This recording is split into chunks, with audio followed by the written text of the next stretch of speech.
Hi friends, welcome to our channel Vignan servers. ఈ రోజు మనం ఈ వీడియోలో డిపార్ట్మెంటల్ టెస్ట్ సంబంధించి పేపర్ కోడ్ 146, 148 యొక్క సిలబస్ గురించి డిస్కస్ చేద్దాం. జనరల్ గా ఈ యొక్క 146, 148 అనే పేపర్స్ ని మున్సిపాలిటీలో కానీ పంచాయతీ లెవెల్లో ఒక జూనియర్ అసిస్టెంట్ ని సీనియర్ అసిస్టెంట్ గా ప్రమోషన్ రావడం కోసం ఈ పేపర్స్ రాసేవారు. బట్ ప్రజెంట్ మన రీసెంట్ గా గ్రామ సచివాలయంలో వచ్చిన గ్రేడ్ 5, గ్రేడ్ 6 పంచాయతీ సెక్రటరీలకు కూడా ఈ ఎగ్జామ్స్ రాస్తేనే ప్రొబేషన్ కంప్లీట్ అవుతుందని చెప్పి జీవో ఇష్యూ చేయడం జరిగింది. సో కాబట్టి దాని యొక్క సిలబస్ గురించి ఈ వీడియోలో డిస్కస్ చేద్దాం. సో ఇక్కడికి వచ్చేప్పటికి ఏంటంటే గ్రామ సచివాలయంతో పాటుగా అంటే ఏంటి పంచాయతీతో పాటుగా మున్సిపాలిటీ వాళ్ళు కూడా ఈ ఎగ్జామ్ రాయాలి కాబట్టి ఇద్దరికి అడ్మినిస్ట్రేటివ్ పరంగా కొన్ని డిఫరెన్సెస్ ఉంటాయి. కాబట్టి ఇక్కడ పేపర్లో సిలబస్ మోడిఫికేషన్ చేయడం జరిగింది. అంటే పర్టికులర్ గా 146 తీసుకుంటే ఏంటంటే 146 లో 2 సెక్షన్స్ అని మొత్తం టోటల్ 146 పేపర్ ని 3 సెక్షన్స్ గా డివిజన్ చేయడం జరిగింది. ఒక దాన్ని అంటే 3 సెక్షన్ లో ఫస్ట్ సెక్షన్ కామన్ యాక్ట్స్ అని, సెకండ్ సెక్షన్ పర్టికులర్ ఫర్ అంటే ఇంటెంట్ ఫర్ మున్సిపల్ ఎంప్లాయీస్ అని, third section only for Panchayati Raj institutions అని చెప్పడం జరిగింది. అంటే 146 పేపర్ రాసే మున్సిపల్ ఎంప్లాయీస్ కామన్ యాక్ట్స్ ని అలాగే మున్సిపాలిటీకి సంబంధించిన సిలబస్ ని తీసుకుంటే సరిపోతుంది. అలాగే 148 పేపర్ రాసే పంచాయతీకి సంబంధించిన ఉద్యోగులు కామన్ యాక్ట్ తో పాటుగా పంచాయతీ సంబంధించిన సిలబస్ చూసుకుంటే సరిపోతుంది. Okay, so first common acts అంటే ఏంటి?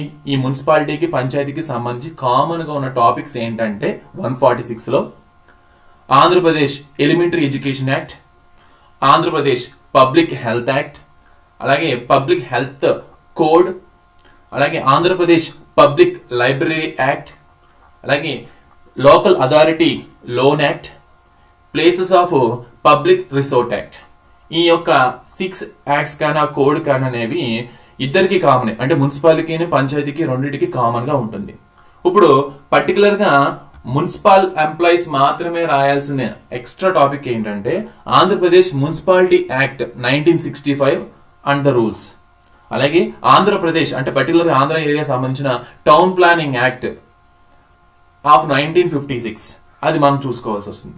అలాగే దీంతో పాటుగా ఏంటంటే manual of prevention of food adulteration అనేది కూడా మనం చూడడం జరుగుతుంది. ఎందుకంటే ఫుడ్ అడల్టరేషన్ అనేది సాధారణంగా అంటే అర్బన్ ఏరియాస్ లో రెస్టారెంట్స్ కానీ ఇవన్నీ ఇలాంటి ఉంటాయి కాబట్టి కొంచెం ఫుడ్ అడల్టరేషన్ ఇవన్నీ జరుగుతాయని చెప్పి సో దానికి సంబంధించి సెపరేట్ గా ఓన్లీ ఫర్ మున్సిపల్ ఎంప్లాయీస్ కి ఇవ్వడం జరిగింది. ఇవన్నీ కూడా మున్సిపల్ ఎంప్లాయీస్ అంటే ఒక మున్సిపల్ ఎంప్లాయీ జూనియర్ అసిస్టెంట్ ని సీనియర్ అసిస్టెంట్ ప్రమోషన్ రావాలి అంటే ఆ కామన్ యాక్ట్స్ అలాగే ఈ టాపిక్ ని 146 పేపర్ లో రాయడానికి ప్రిపేర్ అవ్వాల్సి వస్తుంది. అదే కనుక పంచాయతీకి సంబంధించిన ఉద్యోగం అయితే కామన్ యాక్ట్స్ తో పాటుగా మనకి ఆంధ్రప్రదేశ్ పంచాయతీ సమితిస్ అండ్ జిల్లా పరిషత్ యాక్ట్ 1959 అండ్ రూల్స్, అంటే దీని తర్వాత చాలా మోడిఫికేషన్ జరిగాయి యాక్ట్ కి, తర్వాత వచ్చిన మోడిఫికేషన్ తో కలిపి చదువుకోవాల్సి వస్తుంది.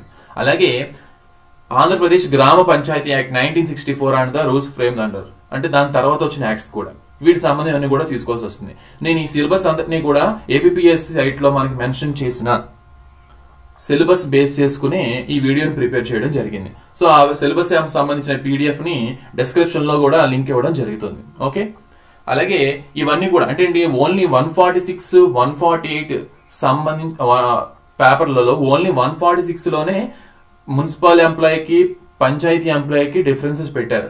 బట్ 148 తీసుకుంటే అందరికీ కామనే, అంటే 148 పేపర్ అనేది అందులో మొత్తం సిలబస్ అంతా కూడా మున్సిపాలిటీ ఎంప్లాయీకి అలాగే పంచాయతీ ఎంప్లాయీకి కామన్ గా ఉంటుంది.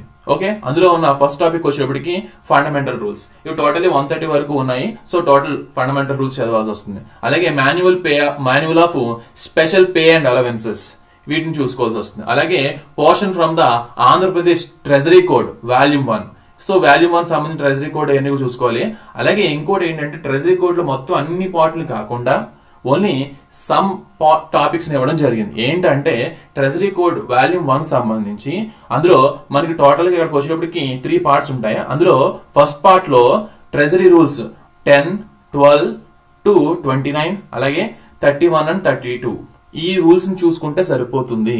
పార్ట్ 1 లో ట్రెజరీ రూల్స్ లో 10th రూల్ అలాగే 12 to 29 వరకు ఉన్న రూల్స్, అలాగే 31, 32 రూల్స్ చూసుకుంటే సరిపోతుంది.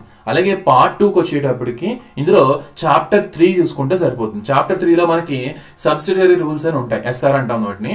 సబ్సిడరీ రూల్స్ ఉంటాయి, అవి 1 to 4, అలాగే 6 to 12 అండ్ 18, 19. ఈ సబ్సిడరీ రూల్స్ చూసుకుంటే సరిపోతుంది, ఎందుకంటే సిలబస్ లో వాటి లిమిటెడ్ గా ఇవ్వడం జరిగింది. సో కాబట్టి దాన్ని బట్టి మనం చూసుకుంటే సరిపోతాయి.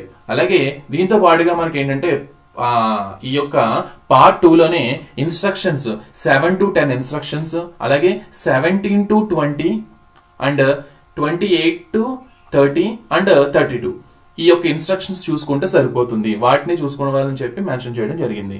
అలాగే చాప్టర్ 4కి వస్తే, అంటే ఇందులోనే వాటిగానే మనం చూసుకోవాలంటే ఈ పార్ట్ 2లోనే చాప్టర్ 4లో సబ్సిడరీ రూల్స్ 1 to 5 సరిపోతాయి.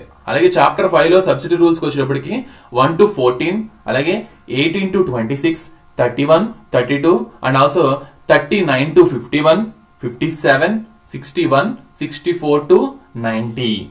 సో ఆ రూల్స్ ఏంటనేది మనం చూసుకోవాల్సి వస్తుంది. అలాగే ఈ చాప్టర్ 5లోన ఇన్స్ట్రక్షన్స్ చూసుకోవాలనుకుంటే 38, 40 నుంచి 45 వరకు, అలాగే 50 అండ్ 57 ఈ ఇన్స్ట్రక్షన్స్ మాత్రమే చూసుకోవాలని చెప్పి మెన్షన్ చేయడం జరిగింది. అలాగే చాప్టర్ 7కి వస్తే ఇక్కడ సబ్సిడరీ రూల్స్ 1 to 5 మాత్రం సరిపోతాయి. 1 to 5 సరిపోతాయి. అలాగే ఇన్స్ట్రక్షన్స్కి వచ్చేప్పటికి 1 and 2 ఇన్స్ట్రక్షన్స్ సరిపోతాయి. అలాగే పార్ట్ 3కి వచ్చేప్పటికి ఇందులో చాప్టర్ 4 చూసుకోమని మెన్షన్ చేయడం జరిగింది. ఈ చాప్టర్ 4లో ఇన్స్ట్రక్షన్స్ 1 to 4, ఈ 1 to 4 ఇన్స్ట్రక్షన్ చూసుకుంటే సరిపోతాయి. సో వీటిని బేస్ చేసుకుంటే మనకి ఈ మొత్తం బేస్ చేసుకునే ఈ 148లో కానీ 146లో కానీ క్వశ్చన్స్ అనేవి అడుగుతాయని చెప్పి సిలబస్ లో మెన్షన్ చేయడం జరిగింది. సో వీటిని బేస్ చేసుకుని అందులో వాటి యొక్క కంటెంట్స్ ఏమున్నాయి, ఏ టాపిక్ కవర్ అవుతున్నాయి, ఏ పార్ట్ దేని గురించి చెప్తుంది, ఏ చాప్టర్ ఏ టాపిక్ గురించి ఉందని మనకు అవగాహన ఉంటే అక్కడ ఎగ్జామ్ లో మనకి బుక్స్ చూసుకోవడం కాబట్టి మనం ఈజీగా ఫైండ్ చేయడానికి స్కోప్ ఉంటుంది. Okay, so all the best, thank you.